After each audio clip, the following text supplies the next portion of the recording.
তোর আরসি নয়, ডিউকের 390, 250, 200, 125 কটা লাগবে ভাই? কটা, একটা দুটো নয়। মডেল বারাইপুরে বাবানদার কাছে যটা লাগবে তটা অ্যাভেলেবল। সব থেকে বড় কথা কোয়ালিটিতে বাবান্দা নো কম্প্রোমাইজ একদম। বলো ফার্স্ট গাড়ি বলে দাও। ফার্স্ট 390 না, এটা 2024, এটা 250 আছে। 250, হ্যাঁ। 250 GN3 আছে 2024, অফার প্রাইস থাকছে 1,90,000 অনলি। চলো নেক্সট।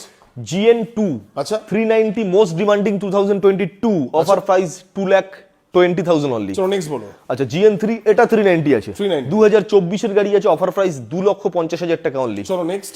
নেক্সট এটা মাঝখানে চলে এসেছে N160 N160, মাত্র 4 মাসের গাড়ি 1,20,000 টাকা ইউএসডি। ইয়েস, আচ্ছা, হ্যাঁ। ইউএসডি টপ ভেরিয়েন্ট, আচ্ছা। মাত্র 4 মাসের গাড়ি 1,20,000। চলো নেক্সট। আচ্ছা এটা থাকছে ডিউক 250, এটাও GN3 2025 এর গাড়ি 1,95,000 অনলি। চলো নেক্সট বলো এটা। আচ্ছা এটাও ডিউক 250 মোস্ট ডিমান্ডিং GN2, আচ্ছা। Offer price 1,75,000 only. Next.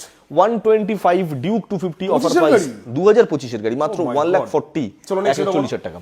Dominar 250, আচ্ছা। এটা আসছে 2022 এর গাড়ি, অফার প্রাইস মাত্র 1,15,000। চলো নেক্সট এটা। 2023 এর গাড়ি, only 7,000 kilometre driven, offer price 1,35,000। Next. পরপর দুটো আছে N150 এন্ড দেন N150, 1 বছর করে বয়স, অর্থাৎ 10 থেকে 12 মাস মাত্র হাতে গোনা, আচ্ছা। Offer price 1,05,000 and 1,05,000। মোটামুটি ডাউন পেমেন্ট ডিউকের ক্ষেত্রে কত করতে বলো তো? ডিউকের ক্ষেত্রে ডাউন পেমেন্ট মোটামুটি 45 থেকে 55,000 টাকা। মোটামুটি ডমিনারের ক্ষেত্রে 40, ডমিনারের ক্ষেত্রে 45-50। 45 থেকে 50 45 থেকে নিয়ে আসো, 50 1 লিটার পেট্রোল নিয়ে যাও, একটা হেলমেট নিয়ে যাও, মোটরসাইকেল বাড়ি ঘুরতে গেছে বলো। টাটা।